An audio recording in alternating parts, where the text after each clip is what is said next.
workshops are the result of a long-term collaborative effort between Kenyon College and IIT Madras to provide resources, support, and community to those who write.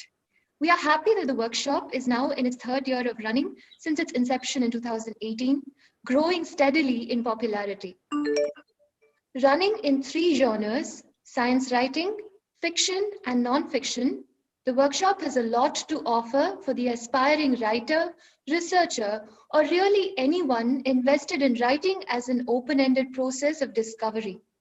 It is focused on providing an immersive, hands-on environment where participants engage in prompt-based writing on a daily basis. This generative aspect is a standout feature of the Kenyon-IITM writing workshops, unlike other workshops that work on fine-tuning previously written pieces or entail theoretical discussions on craft. Though the workshop is the result of the coordinated and untiring efforts of many, I would like to name and thank a few.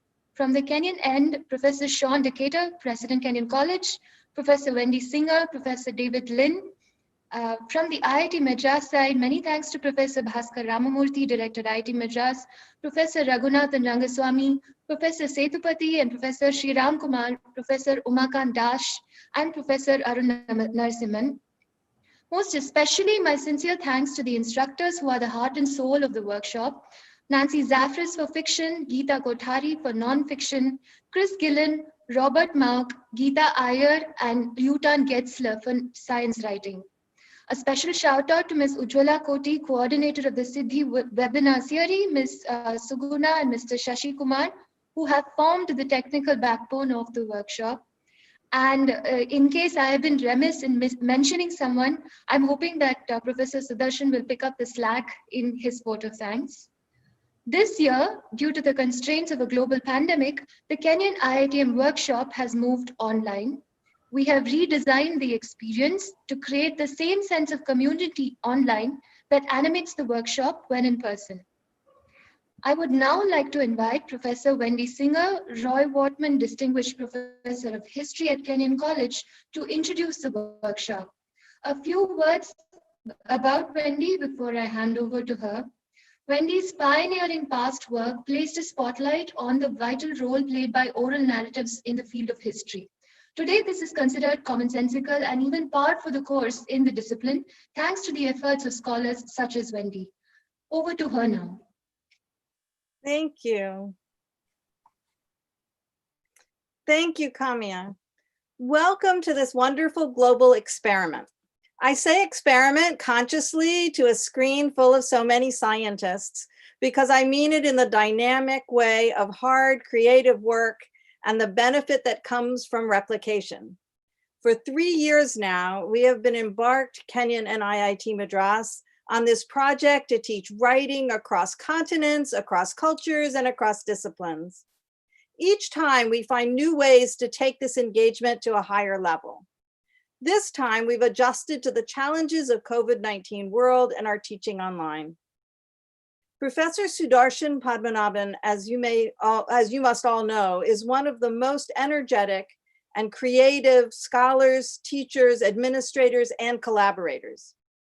He and I began working on this project with a germ of an idea 8 years ago when I was carrying out research in Chennai on a Fulbright Nehru Fellowship about the history of the Madras Municipal Council.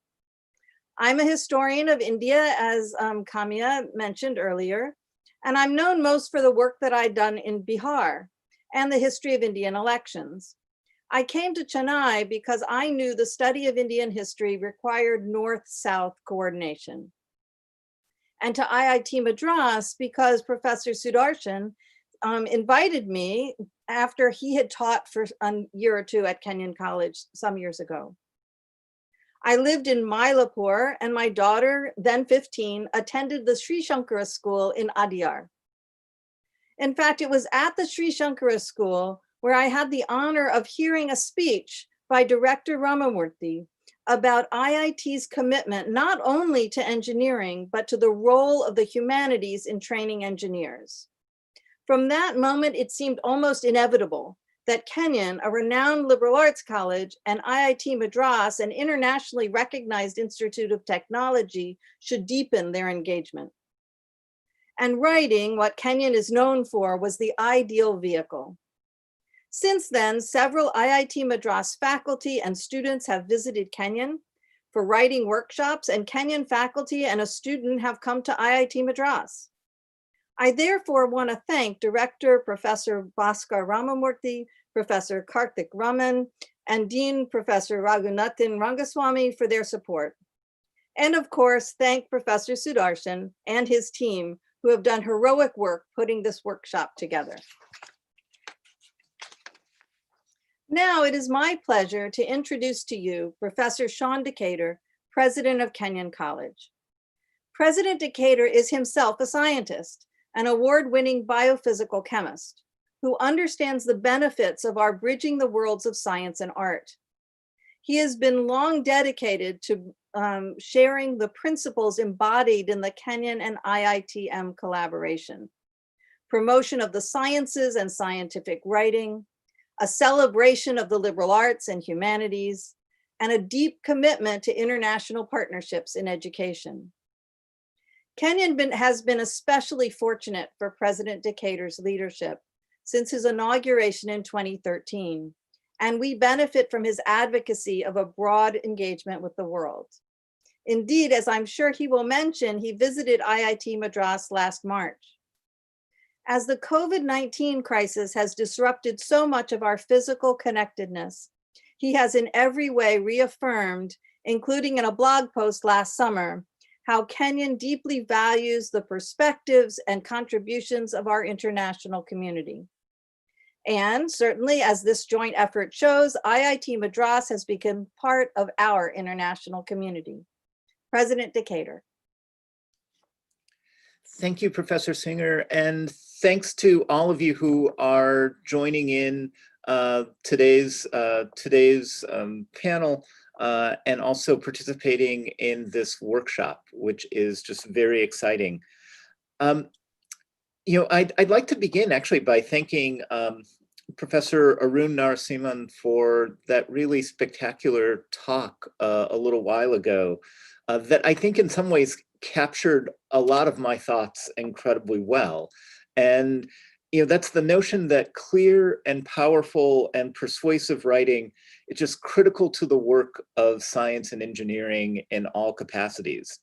It's critical to advance the work itself, to make sure that scientists are able to effectively communicate to other scientists.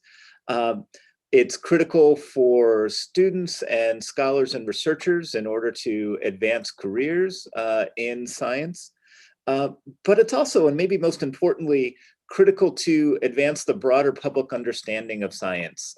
And our experience globally with the COVID-19 pandemic has underscored the importance of clear communication, effective communication of science and technology to both broaden public understanding and how that's connected to the health and safety of the global community, but also important for advancing the progress of the science itself. So this workshop is really, I think, goes to the heart of one of the most important challenges that we face today. How do we actually get better communication, improve the communication that happens in science and in engineering? And so I am delighted that Kenyon and IIT Madras have been partnering on workshops in science and writing for now 3 years, as this is the third offering of this.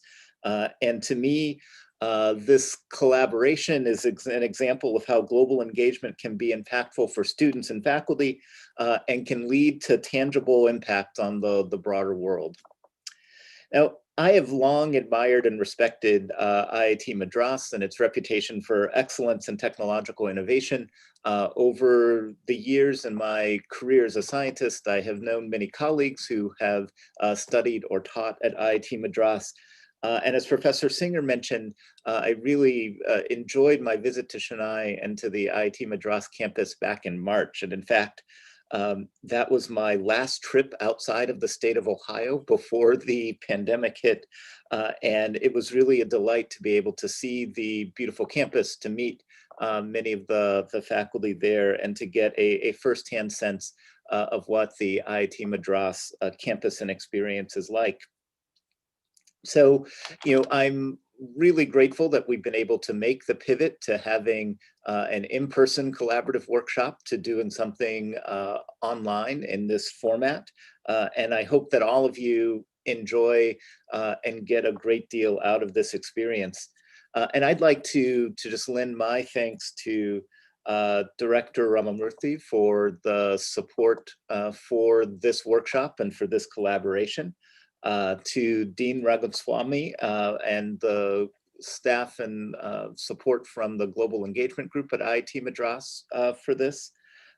And of course, also thank Professor Sudarshan Padmanabhan and the work with Professor Singer, I think, in the combination of the energy and determination that both of you have had to make sure that this collaboration continues and continues even under the current challenging circumstances is something for which I am very grateful. And of course, also to my colleagues from Kenyon who are joining in and participating in this workshop, as well as colleagues from IIT Madras who are also helping to organize and lead the workshops over the course of the next couple of days.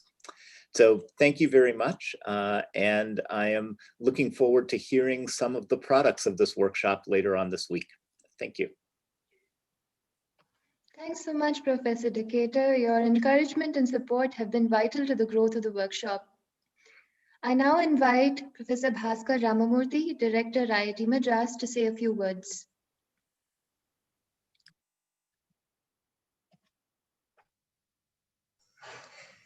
Professor Bhaskar, your mic is mute.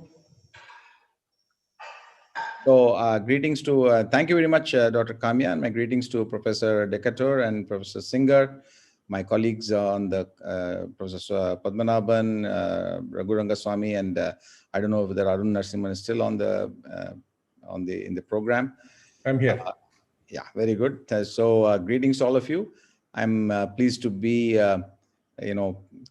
a part of this this workshop of the Kenyon-IIT Madras workshop this year too, though it's happening in a virtual mode. What I wanted to share in this brief interjection is this, that we have a lot of partnerships with universities, as you would guess, across the world, many heavy hitters in science and engineering and technology. But really, this is unique, what we have with Kenyon College and on writing. Right? I wish it was not just writing in science and just writing in general, but it's hard enough for us first getting our students and us and many of us, to be able to be minimally competent in writing proper texts and tracts in science and engineering. I believe that with the kind of focus we have had in India in the last 3 decades or even longer on STEM, even particularly in the the better schools, writing is clear thinking. I would say clear thinking to express one's thoughts and writing has really suffered. And this shows up in many ways. I'll just narrate two very common, one very common occurrence and one incident which happened several years ago. Common occurrence is that very often in our research groups, people work together, and then there's some issue or the other, regarding the work or regarding the work environment or whatever. And one of the students will come to you and try to tell you what the issue is. And it happens more than once, and quite often that after the person speaks for about a minute or so, you have to stop the person and say, look, all I'm able to understand from what you've been telling me is that someone said something to somebody somewhere. Not able to get anything beyond that. There's so much vagueness in what you're trying to say. And so they're not able, many of us are not able to collect our thoughts and express ourselves precisely, succinctly, and in a logical train. And this reflects in the writing when time comes to write up one's work. I remember there was a student who did very good work. He had completely trained, in school and his undergraduate education in one of the Indian languages, and quite understandably was struggling in English. His supervisor, when time came to write his thesis, his supervisor was, getting very frustrated with him because he was not making much progress. And, he kept blaming the scholar kept blaming it on his English. And finally, the supervisor fortunately also knew that his language, Hindi, very well. So he said, look, I don't, just write your thesis in English and Hindi and give it to me. Once we get it right in Hindi, the English part is easy. And it turned out that actually that was, the language is not the problem. He couldn't collect his thoughts together to write in Hindi either. So this is something we are grappling with. In fact, we're having I would say we have a problem at scale, meaning a large number of our students and particularly our scholars, research scholars, struggle with expressing themselves. And one of the things I look forward to from our faculty as we go through these workshops is how do we take learnings from these workshops and try to address some of these gaps in our students' training at scale, meaning we have to deal with, we take in a few hundred research scholars a year. So we're trying to we have to address that. And then maybe even some of the other postgraduate scholars and even some of the undergraduates, we're talking about, maybe 1,000 of them. How do you address and fill up this gap in their training at scale? This is an interesting challenge for us. And it's, as I just pointed out with the help of that anecdote, is that it's not an English issue. It's more than an English issue, and it shows up in English because our medium of communication in the higher education in India, in institutes like IIT, is English. So I really look forward to. I've been hearing great things about these workshops from my colleagues, and I look forward to, learnings from these, enabling us to, address this challenge that we face at scale. So thank you very much. And I wish, though we are doing this in the virtual mode, I think we've all learned that a lot can be achieved in this mode, even if it doesn't have the warmth and, the sort of the special charm of a face-to-face meeting. But nevertheless, we can get a lot done. I don't think we can do this forever, but at least for some time, this is a reasonable substitute. So I wish all the participants all the very best, and I hope this workshop is really, something that changes the way the participants, think and write.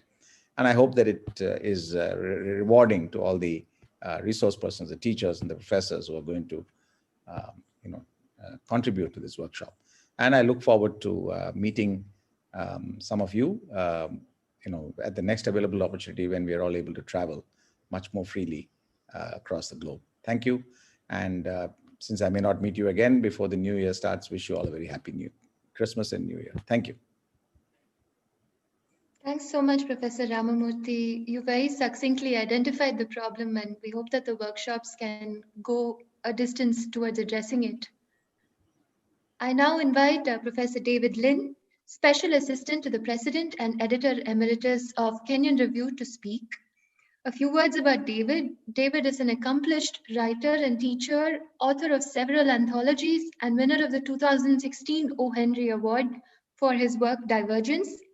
Whether it is helming the Kenyon Review Writers' Workshops at Gambia or teaching R.K. Narayan inside a workshop, David's dry wit and humor are a joy to behold.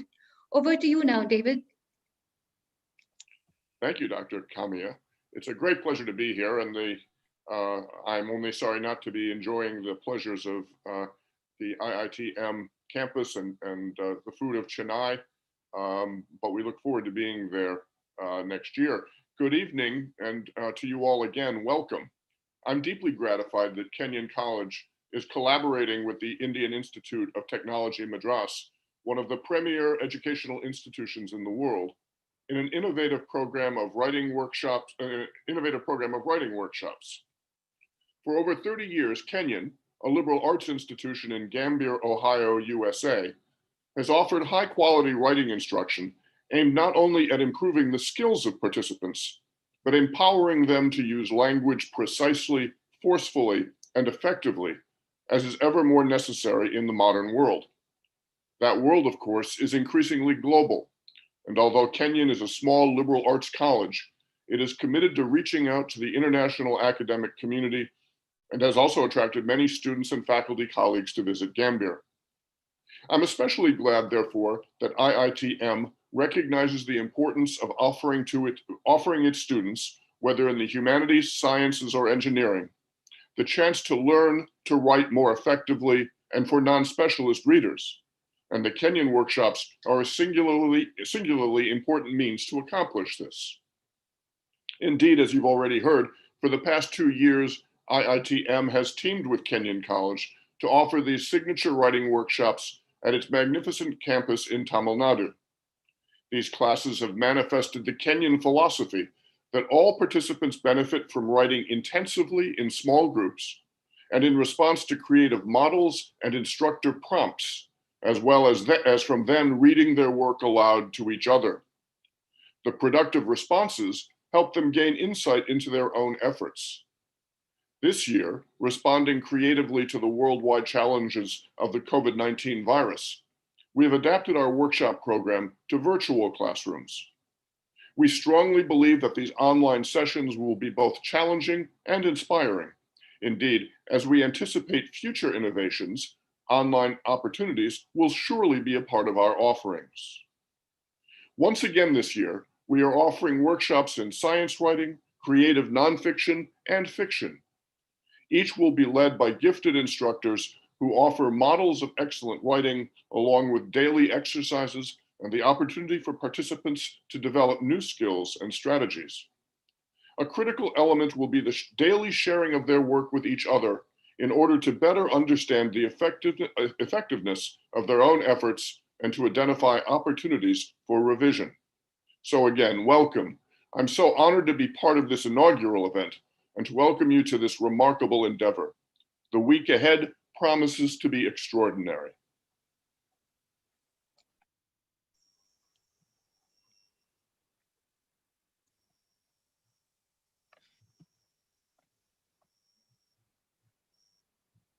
Thanks very much, David. I now invite Professor Raghunathan Rangaswamy, Dean Global Engagement at IIT Madras, to say a few words. The Office of Global Engagement, under his mentorship and support, has risen to the challenges of organizing this workshop in a pandemic. It is no exaggeration to say that the workshop simply could not have happened this year without their support. Over to you now, Professor. Thank you, Dr. Kamya, and I welcome all of you from Kenyon College. Professor Sean, I met him briefly when he made his last visit to the campus. And of course, Professor Wendy Singer, I still remember her enthusiasm for the Bihari dialect, I think, that we discussed. And I'm very happy to see everyone here.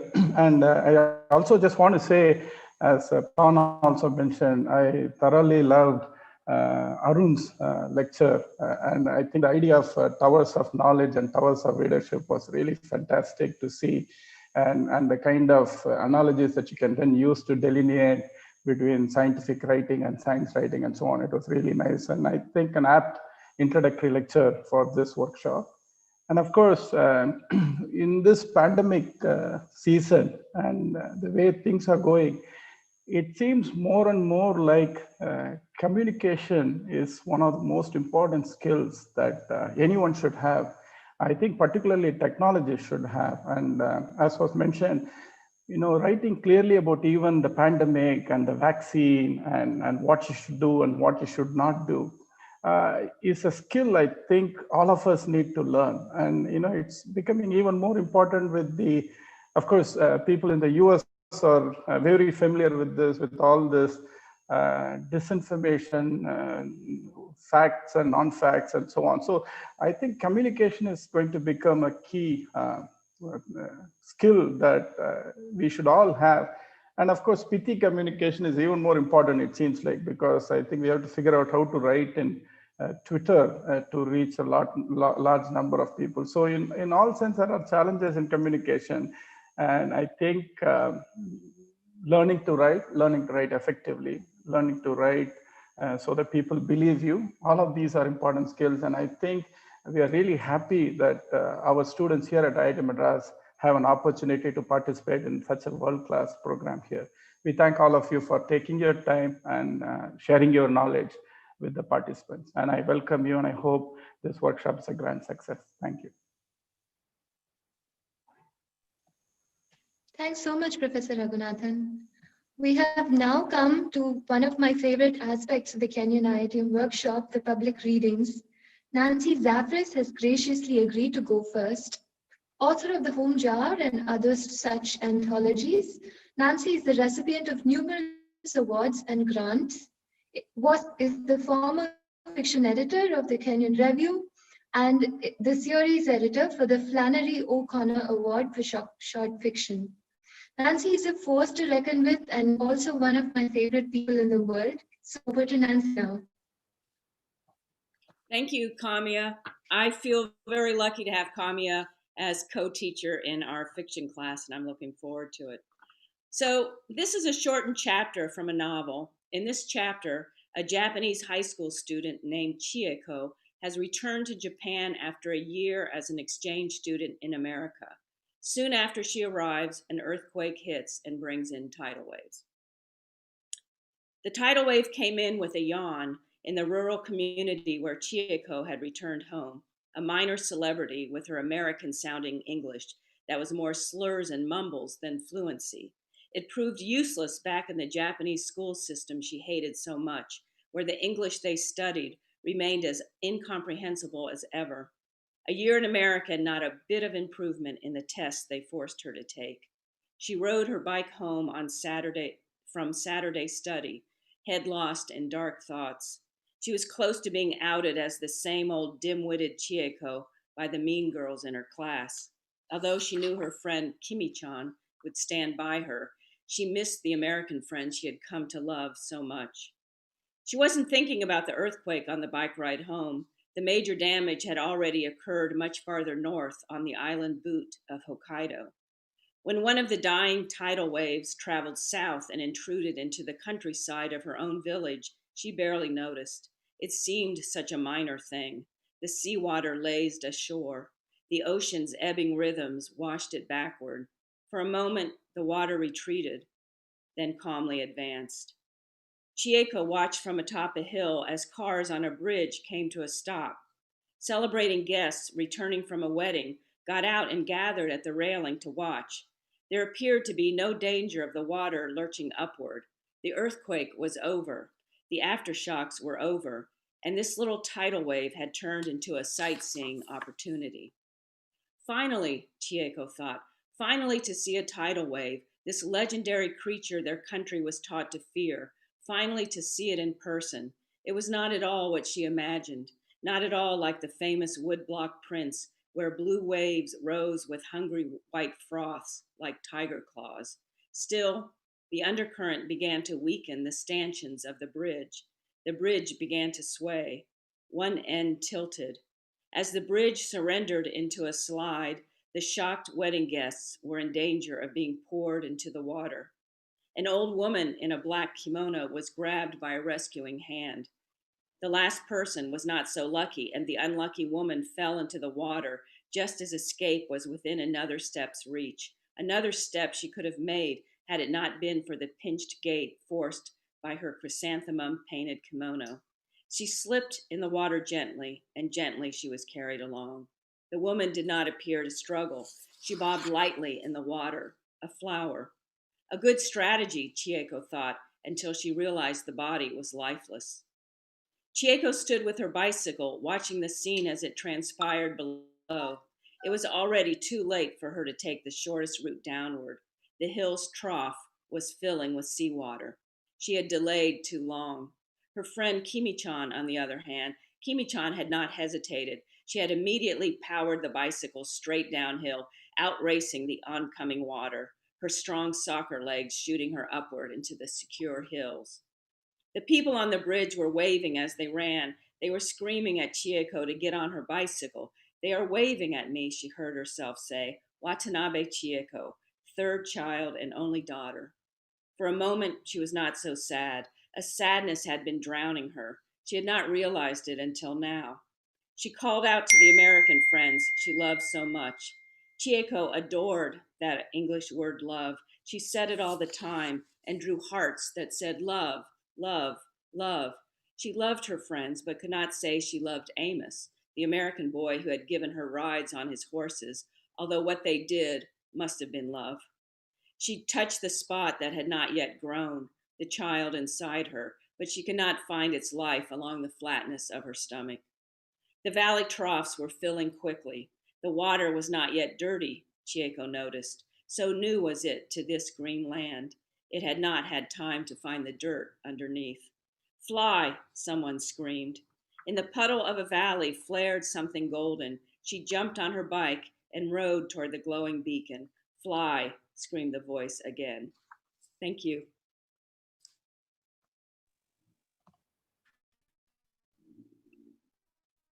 Much, Nancy. Our next reader is Gita Kothari. Gita Kothari is the non-fiction editor of the Kenyon Review and director of the Writing Center at the University of Pittsburgh. Her essay, If You Are What You Eat, Then What Am I, is to me a perfect example of the infinite possibilities of the non-fiction genre. I make it a point to read this essay at least once every year. Over to you now, Gita. Thanks, Kamya. I'm going to read part of a book I've been working on for what feels like forever. It's a section from the early part of the book, which is called Crossing Blackwater. It's a memoir about my mother and me.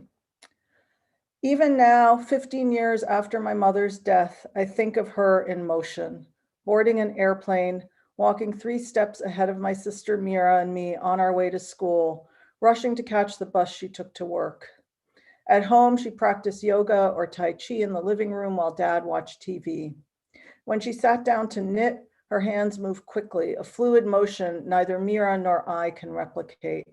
The only time I remember her slowing down was weekend afternoons when she lay on the floor of her bedroom to soak up the afternoon sun. She flipped her braids above her head and dozed until one of us woke her for tea. I wish I could have told her I loved her, but when I needed them most, words failed me. We were not a family of easy I love yous. I think Mom told me she missed me only once towards the end of her life, before we knew it was the end, but at a moment that was fraught and ugly rather than loving and tender. No Hallmark movie ending for us. Not that Mom would have wanted this. Such phrases were American, superficial and meaningless, unnecessary for us because they stated the obvious. Of course we loved each other. Of course she and my father missed us when Mira and I were away in boarding school. We were a family. And if my last words to her had been, I love you, would she have said, as she had in the past, what is this I love you business? What do people mean? Perhaps better to say stay and bridge the distance between us, her in a hospital bed in New Delhi, me at home in Pittsburgh. I can't hear you, Mom, I said. We were on the phone. I sat at my dining room table with the Sunday Times spread out before me. The brass chandelier above the table filled the room with a warm light. Outside, the February sky was overcast and it looked more like dusk than early morning. Winter had been brutal. Icicles hung from our gutters and the sun had become a memory. At least Mom was missing this, I told myself, though she never complained about the cold. My mother, Manarama Katari Ne Sood, had been in the hospital for 2 weeks. Her voice sounded like she was speaking through a wool scarf wrapped around her face, and the line crackled as if this were 1964, not 2004. Oh, Mom, I said, I've forgotten everything I want to tell you. Definitely not a Hallmark moment. I had spent years tutoring students for whom English is a second language. I taught creative writing, and I wrote, if not to make a living, then in order to live. I am the descendant of an opium trader known for his beautiful English handwriting, the granddaughter of an English professor, the daughter of a woman known for her facility with language, a woman who had spent her professional life editing and rewriting other people's words. And I failed to find one single meaningful thing to say to my mother in what would be her last hours. A generous reader might blame the situation. After all, what kind of life prepares you for this moment? Your mother 6,000 miles away, recovering from a surgery she didn't want. But the only improbable thing in this situation was me in Pittsburgh instead of New York, where in 1961, my parents had improbably met and married, and where my sister and I were raised less than a mile from the United Nations, where my mother worked. I'd been in Pittsburgh for 15 years, and my parents still wondered when I'd come home. When did my grandparents stop waiting for my mother to return home? My parents had lived their entire professional lives in New York with frequent return trips to India. Once they planned to retire back home, as they called it. Instead, they returned every year, and this year Mom had gone ahead so that she could spend 2 months alone with the extended Sooth family. Her family, not Dad's, who lived in Bombay and who merited a brief obligatory visit on her way to Delhi. But 6 weeks into her family trip, Mom found herself in a private room in a hospital. She'd had an operation to remove an intestinal obstruction. My father flew to Delhi the day of her surgery, and now 2 weeks later, he sat next to her while she tried to tell me something on the phone. Finally, he took the receiver from her. "What's wrong?" I asked. "Why can't she speak?" Thank you.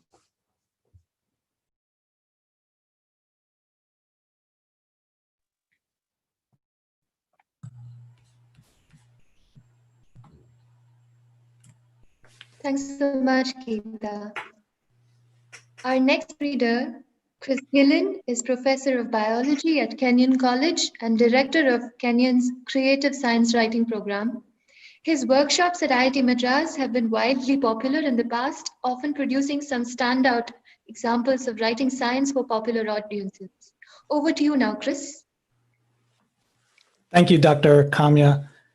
I'm going to read a couple of short pieces. The first is a summary of a recent research proposal. To be alive is to cultivate an internal environment different than the external. For cells, this regulation requires moving molecules across plasma membranes, the boundaries between inside and out. Salts and sugars cross this barrier through membrane transport proteins. These proteins fall into two categories, channels and carriers, that differ in structure and mechanism. For example, channels and carriers vary in the electrical consequences of their activity. Channels are often electrogenic. They carry charged molecules across the membrane, generating a current. Carriers, on the other hand, can be electroneutral if they simultaneously carry positive and negative charge. My research group, with collaborators at The Ohio State University and the Mayo Clinic, studies a group of carriers called the cation chloride cotransporters, CCCs. CCCs regulate cell volume and intracellular chloride. Most proteins in this family couple movement of chloride ions, which have negative charge, to sodium ions, which have positive charge, resulting in electroneutral transport. Because of this electroneutrality, CCCs transport ions without altering the electrical property of cells. Recently, we have characterized CCCs from mosquitoes and fruit flies. Surprisingly, they conduct electrogenic transport of sodium without simultaneous movement of chloride. In other words, these proteins behave more like channels than carriers. The fly and mosquito proteins differ only slightly in structure from electroneutral CCCs.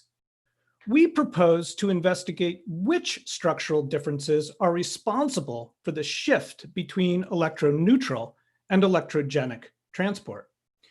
By comparing proteins with similar structures but different functions, we will uncover new structure-function properties of the CCCs. So I'm fairly comfortable reading something like that.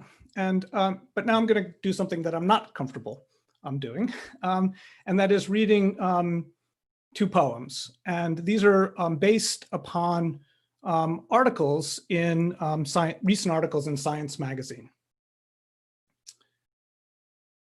Enteric flora.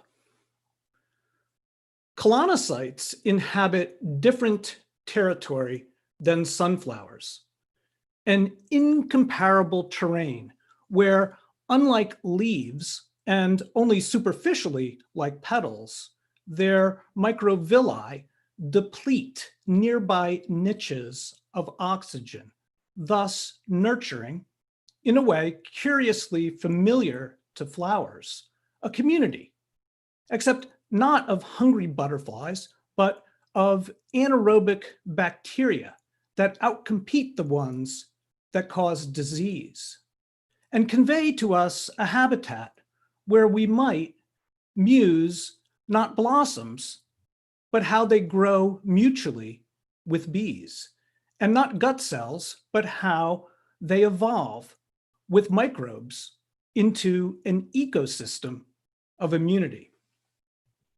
So that's based on a Science magazine article called Colonocyte Metabolism Shapes the Gut Microbiota. And this last short poem is based on a Science magazine article called Rhomboid Distorts Lipids to Break the Viscosity Imposed Speed Limit of Membrane Diffusion. Intro. Call me not intramembrane, sorry, let me start again. Intro. Call me not intramembrane cleaving protease, but iClip, or rhomboid with irregular fold, aligned awkwardly into the overcrowded viscous crust, haloed like a merganser in a dense raft of ducts, unquenchable, not fully hydrophobic, like an icebreaker disrupting the frozen future, diffusing faster than your equations conjecture. Thank you. Thanks so much, Dr. Chris. I am delighted to welcome for the first time Gita Ayer, our next reader. Gita Ayer is the Mellon Science Writing Fellow at Kenyon College for 2020-22. She has a multidisciplinary background in the arts and sciences and writes fiction, poetry, and nonfiction, which is grounded in natural sciences research. She also has an interest in eco-criticism and migration and displacement narratives. We would love to hear from you, Gita. Hi, thank you so much for having me here. I'm going to read 3 poems just now. They are all about loss of language and culture and how we rebuild those against the backdrop of extinction. The first one is kasap, that which is bitter. Punto, avoid poison. I know you would like to paint your tongue with butterfly wing, the orange, red, black, white wafer. You open your mouth for monarchs. Watch the birds. They will teach you to spit. They learned not everything big and beautiful may be consumed. Remember when you first put warty gourd in your mouth, how it shattered your tongue, how you complained, kasakirde, how the gourd bled, kasipit, never again. Also remember Amama's smile, a snaggletooth so large that when she closed her mouth, it looked like knuckle fruit punching through her lips. She ate warty gourd every way she could, mashed, fried, stewed, curried, raw. She said it was kashayam, but she thought it was amridam. Perhaps it was because she was 50 and I only 5, but I never understood what she meant when she said medicine would only turn into honey if you learned how to crave it. Contrapunto, collect poison. I know you would like to be monarch, fly from Mexico to Canada and back again. You cannot do it in a lifetime. Plant your children on milkweed to fatten upon that sap, so their bodies conjure the ghosts of medicine wings. So when they dry their newborn wings that say, eat me outside and do not inside, others will read and listen. This next poem is called Scarce Resources. It's set in Panama where I am. I have been thinking about amphibians the way others think about fortunes. The cost of storing sperm in a vat of nitrogen, the cost of lighting, casing, ventilation, labor, the woman who raises a swarm of fruit flies dusts them in nutritional supplements, the value of a toad in a tank that refuses to lay. Maybe she wasn't feeling it. Maybe tomorrow, as that woman who minds the amphibian tranks crunches the season's dry leaves underfoot, she'll sicken of her commute. Low pay and stubborn animals, she doesn't see enough of her children, worries what they haven't learned in school. It is for her that guayacan trees burst into bloom. Their amarillo brillante punctures months of drought like the silk-strung suns of orb weaver webs. Wealthy men, artists, harvested the labor of Madagascans, made them milk gold from such spiders, spin threads, and weave a mantle they draped over the shoulders of a woman pale as baby's breath. My grandmother's saris were shot with gold threads, my mother's silver plated, mine plastic treated to shine, so scarce are the veins under earth. I think of the coats some toads wear, signaling fitness, the coming of storms, sex, biohazard toxins, prospectors, fortunes. They're extinct in the wild, those ranas doradas. After the harvest, we shall need new mitts. A woman returns to her children in the dark, kisses the brown of their foreheads, whispers that they must study hard, become economists. But stop, she adds, to praise the brief sunbursts of guayacanes before their flowers fall, lest the rains do not follow, lest your hearts compress to mere nuggets within your chests. And the third poem is titled Meaningful Symbols Placed in Meaningful Places. Oh, sorry. I'm sorry, to zoom back. Okay. I woke up this morning to tell you there may be caves on every continent marked with ochre and blood and calcium, that we have never been so alone as to be alien in expressions of love. It has never been a mystery why a child would trace her hand upon paper any more than any vertebrate that shivers would turn its face to the sun. Maybe to be alive today is too much, to choke upon the lies so many people serve in lieu of common dignity. But to be alive has always meant waking up, facing sunward, repeating to those we love the truths that will outlive us. I woke up this morning to tell you Neanderthals made art in caves in as yet undiscovered places. Surely all our common ancestors made art in leaves, art in hair, in song and other intangibles. I woke up because our lives are holy with such truths as cell division, rock formation, mental maps that leave their traces in uranium-thorium decay. I wake up in such good company, knowing we were never the first and won't be the last to turn the fact of sunlight into symbol, symbol into body language, movement of bodies against other bodies into such sciences, such memories, into such blinding hopes. Thank you. Thank you so much, Gita. It was really a pleasure listening to you. I'm also delighted to welcome for the first time Professor Robert Mauck. Robert Mauck is Professor of Biology at Kenyon College with an interest in animal behavior and physiological ecology. We hope that you will be with us for a very long time in the years to come. And over to you now, Professor Robert. Thank you. Alas, I have no poetry, but I do have something from a scientific paper. It's from the introduction of a recent paper in Global Change Biology. The salient feature of anthropogenic climate change over the last century has been the rise in global mean temperature. This change has accelerated since the 1950s. When viewed as a whole, the effects of rising global temperatures on the natural world have been profound. However, direct evidence for these effects on biological systems is generally based on regional or local measures of temperature. Global mean temperature itself generally does not appear as an independent variable in these studies, perhaps because the signal to noise ratio of this gross measure makes its effect difficult to detect in any but the longest of data sets. Global temperature is an index of an entire planet's worth of interactions. It is the great integrator. As such, it may explain more variation in the response of natural populations to climate change, then do more proximate measures, particularly for animals that move over large spatial scales. Annual global mean temperature, AGMT, is a single broad brush metric that has risen by more than 0.6 degrees C since 1950. AGMT is derived from a combination of marine and terrestrial temperatures. Both air and sea temperatures around the world have risen in parallel with global temperature. Though the correlations between air, sea, and global temperatures are not perfect and vary around the globe. Local climate at any particular place and time may not be in sync with the global mean. For organisms with restricted movement patterns, such as flowering plants or insects or resident birds, local or regional temperatures may be better predictors of reproductive success than global temperature. Even for migrant species that travel great distances between breeding and wintering sites, local temperatures at either site might best explain reproductive success if the movement within the breeding site is restricted.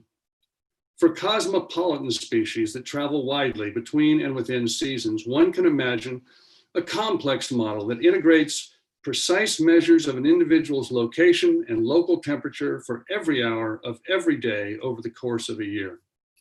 Even if possible, it is not clear that such a model could capture the conflicting effects of temperature within systems or the myriad combinations of direct and indirect effects across time.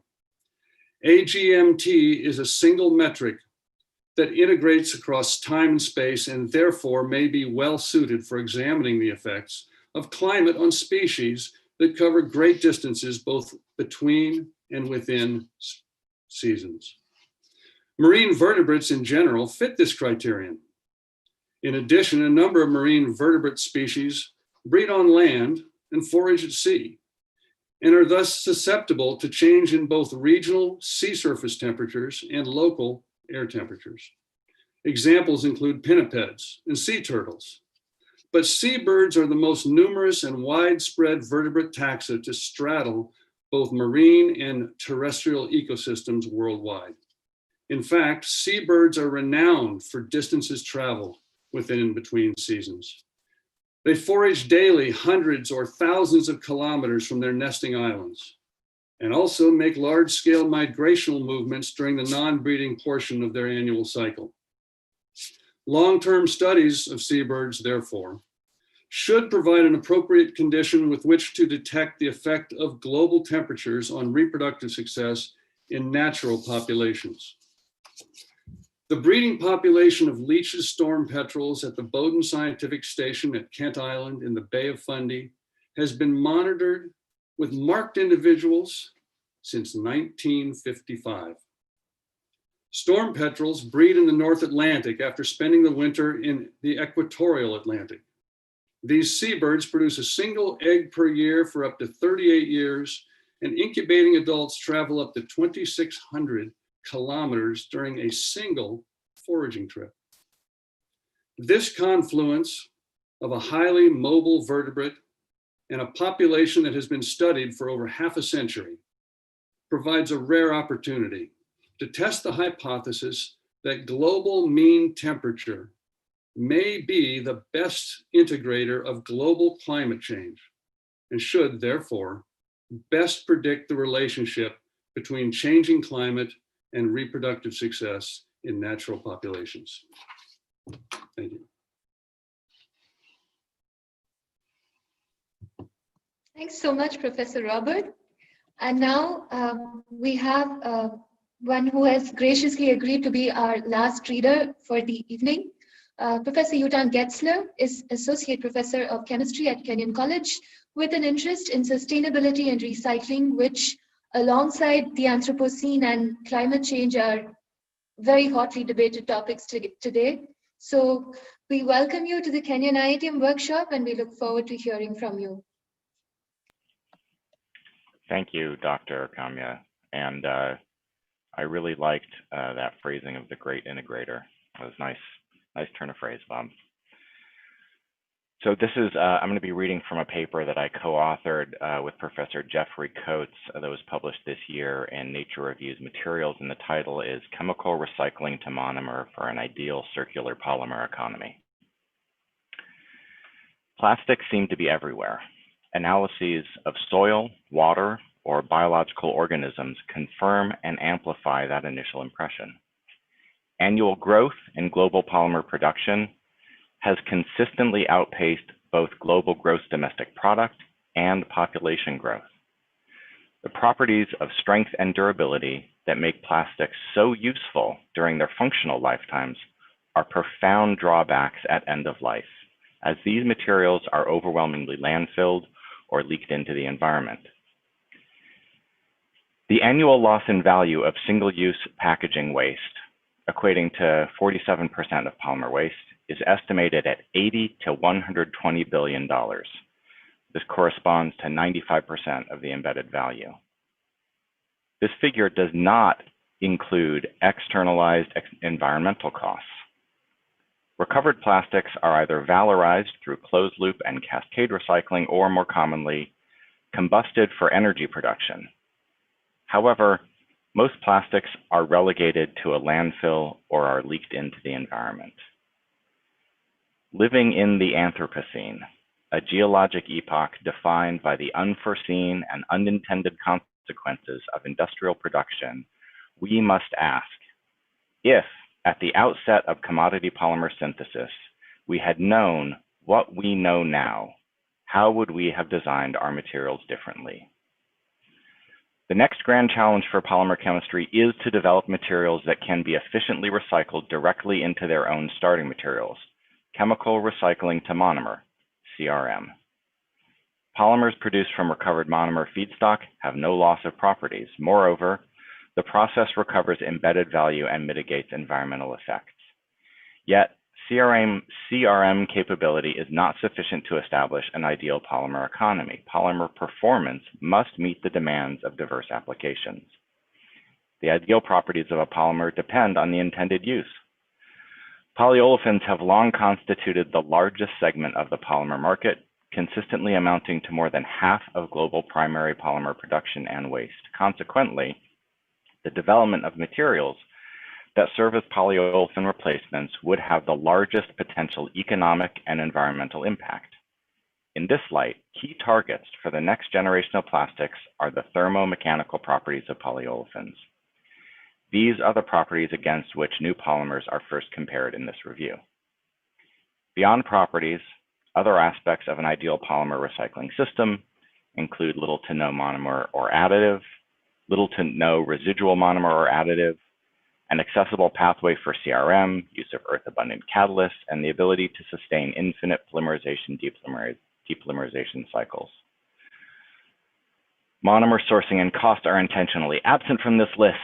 If the material can be easily depolymerized to monomer, higher initial cost may be offset. We begin this review by discussing current polymer end-of-life fates. To understand the thermodynamic and kinetic context of CRM, we then examine the energetics of polymerization and depolymerization.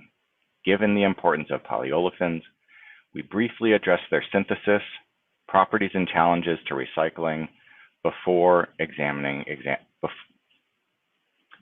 We briefly address their synthesis, properties, and the challenges to recycling before examining examples of polyolefin CRM. Excellent reviews on polymer recycling can be found elsewhere. We do not address the cracking of biopolymers, self-immolative materials, cross-linked materials, or entropy-driven ring-opening polymerization, although all of these could offer productive routes for depolymerization or polymer recycling. Instead, we focus on linear thermoplastics as they constitute the largest portion of polymer production and waste. Thank you for your attention, and I look forward to the rest of the workshop.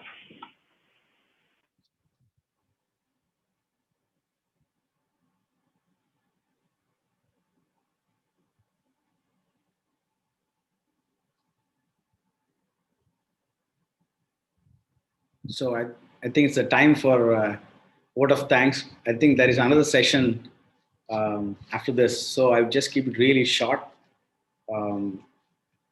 this is not something ceremonious I'm doing, but actually from the heart, because the support given by Professor Decatur, Professor Singer, and Professor Lin this year, Professor Lin literally pushed it because I was not really sure whether it will happen or not. Then from IIT side, Professor Bhaskar Ramamurthy and our new dean, Office of G is a brand new creation by Professor Bhaskar Ramamurthy and Professor Karthik. They have been extremely supportive. And without the support of Ujjwala from the GE office and also the dean and Professor Karthik's support, our technical side would not have been possible. Especially they bought the Zoom and then they really worked very hard on this. And so our extended family, our friends, community of friends this year. I met Chris in 2013 when I came to actually discuss this project, Obama Singh initiative with Professor Decatur, on this middle path. So I love the middle path at Kenyon. So I used to really love it. I wish others also have the opportunity to go to Kenyon.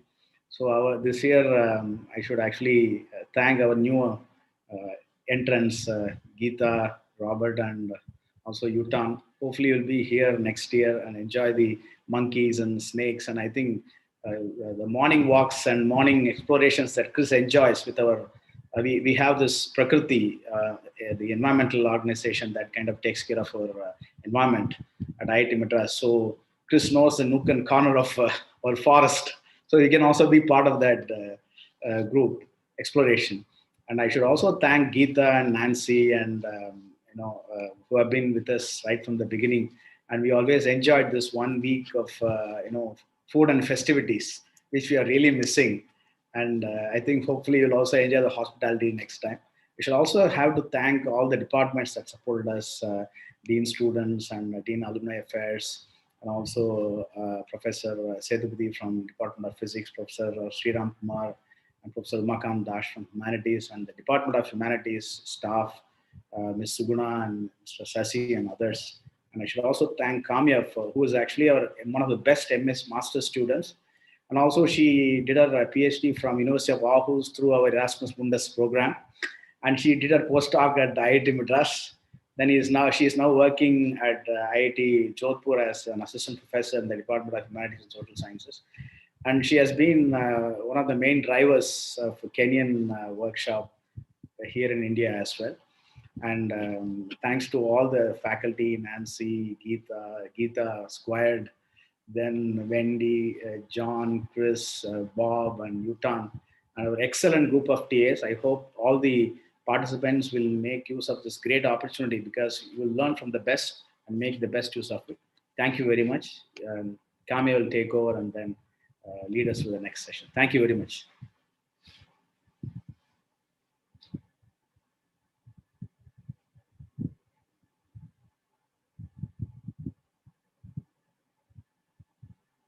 I think we'll have to probably get out and go to the other link, right? So to go to the classrooms. See you guys. See you all. Yeah.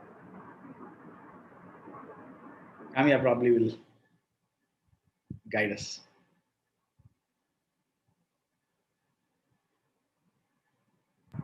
Professor Sudarshan, this is Ujjwala.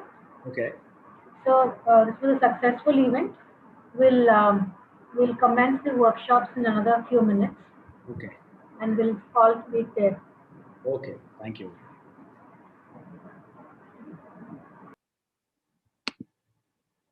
So we can leave the meeting, right? Sure, Professor. I'm going to end in a couple of seconds. Okay. So I think we will probably be auto cut off. Yeah. Okay. So it went off well. I thought that was awesome. Fantastic. Yeah. Things are going really well.